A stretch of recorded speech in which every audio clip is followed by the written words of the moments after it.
Hello there, my frugal friends. I hope you are all well. I'm just watching the cat. I'm gonna have to stop. Smarty, no. Right, start again. Hello, my frugal friends. I hope you are all well. If you can hear a noise in the background, that is just the washing machine going. You've got to take your opportunities to wash clothes when you can, particularly when the weather is so miserable. So that's what you might be able to hear. And today I am going to be doing some baking from this book. This is actually a murder mystery book, but the author Joanne Fluke, who I have bought nearly every single one of her books of, yes, I'm slightly addicted to these. You might have seen them on the television, the Murder She Baked series. But she is a prolific recipe writer as well. And her main character in the story owns a cookie shop, and so we're going to make some cookies today. These are called Merry Berry cookies, appropriate as we are going into the Christmas season soon. I'm making these now, one, because I really like them, and it's sort of like this time of year I always end up making them, but two, if you make them, they freeze brilliantly and actually taste really good just out of the freezer as well. So let's get on and make these lovely Merry Berry cookies. Right, excuse the mucky pages, but I have used this book lots and lots and lots, and so it's got a few little marks and splashes on it. But this is the list of the ingredients, so pause here if you want the ingredient list. Okay, so this is everything I've got, and I'm going to make it in my stand mixer. Now, if you want to make this recipe, give yourself a few hours, because what I'm going to do is I'm going to make this and I'm going to make the batter, but then it needs to go in the fridge for at least 2 hours, if not overnight if you've got the chance. So maybe start it one day, finish it the next. So let's get on with the making.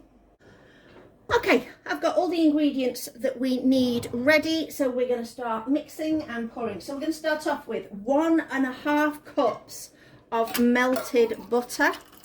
So I just melted this in the microwave. This is just spread. Butter is slightly better because you will get a firmer cookie. I didn't melt it perfectly. I've not quite got enough, so I'm just going to get a little bit more. It just melts down absolutely fine. So in I go with my 1.5 cups of butter. Then we are going in next with 2 cups of granulated sugar. I've got caster sugar, that works just fine. So we're going in with 2 cups of caster sugar. 1, hopefully enough in this. Oh, perfect. 2 cups of caster sugar. And we are going to give that a little mix.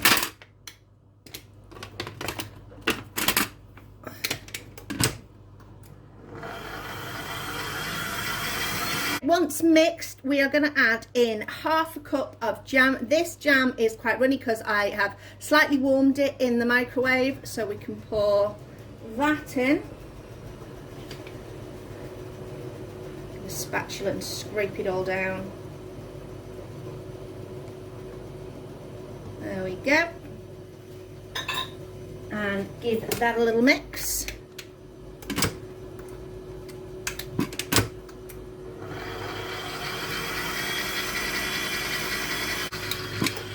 There you go, just enough so it's mixed through. We're going to add our 2 eggs. 1,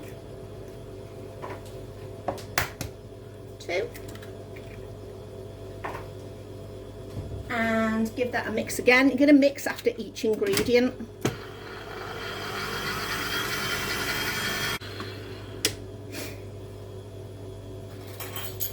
Then we have got a 1/2 teaspoon of baking soda and 1 teaspoon of salt.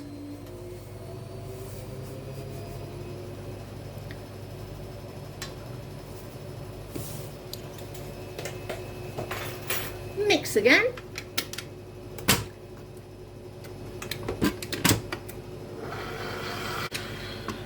Now for me, the messy part, which is adding the 4 cups of flour pack it down in cups. You want 4 full cups of flour. You don't want it to be loose.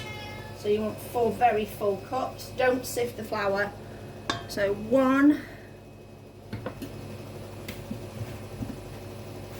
This is just standard plain flour. 2. Oh, Smarty. Pussycat's in the background making noises. 3. And the last one. 4. Okay, that's our 4 cups of flour. This is the reason why I'm keeping the mixer cover on, because knowing me, it will go everywhere.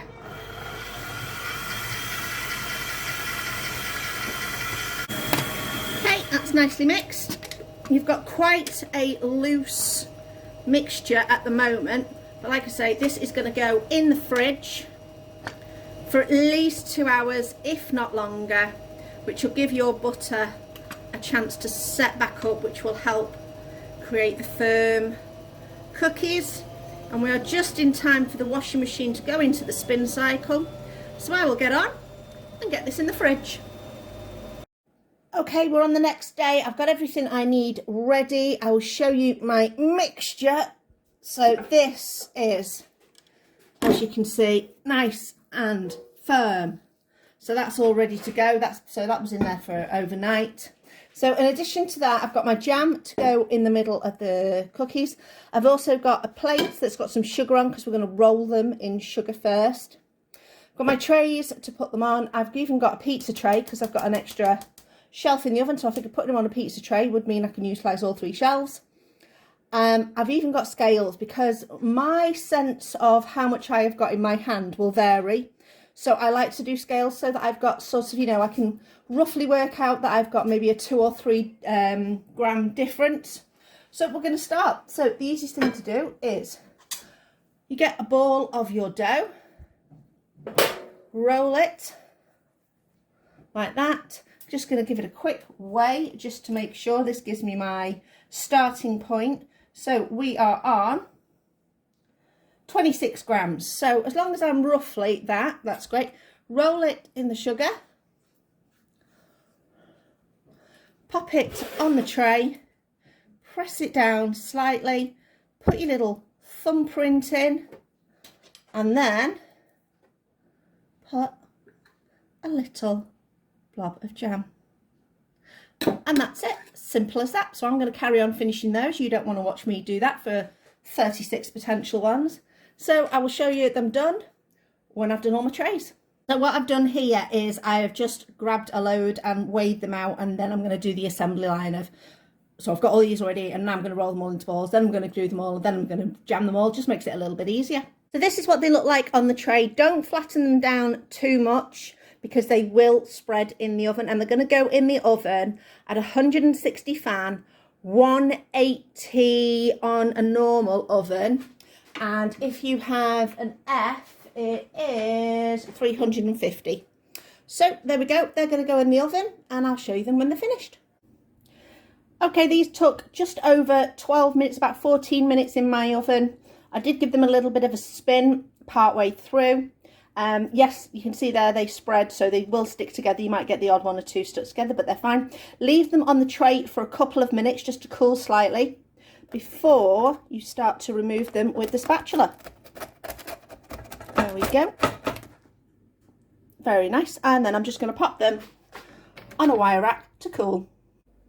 So there we go. That's the Merry Berry cookies all finished. We've got loads of them. You'll see in the thumbnail a picture of how many we've got.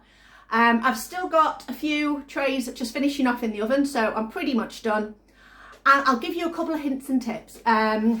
If you notice your mixture when you're rolling it in your hands is starting to get a little bit sticky, just damp your hands slightly. That makes it a little bit easier. Or if the mixture's feeling a little bit looser than it was before, then just pop your bowl back in the fridge for a little while just to firm the mixture back up again. The worst thing that happens if you use your mixture and it's not quite as cool as it was is the cookies spread a bit further. So maybe just space them out a little bit more on your tray. Otherwise you just end with them stuck together a little bit. But that's absolutely fine. They still taste absolutely gorgeous. So here we go. Having a little tasty try. Really nice. Crispy on the outside. Lovely, soft and pillowy on the inside. Adding the jam to the original mixture is really, really good. And the recipe says 1/8 teaspoon on the top for the jam. From my point of view, that's never quite enough, and I'm not very good at measuring 1/8 teaspoon. It's hardly anything. I use about 1/4 teaspoon, so good nice blob. You don't want to get too carried away. So anyway, those are our Merry Berry cookies. We are all done with those, and I will see you next time.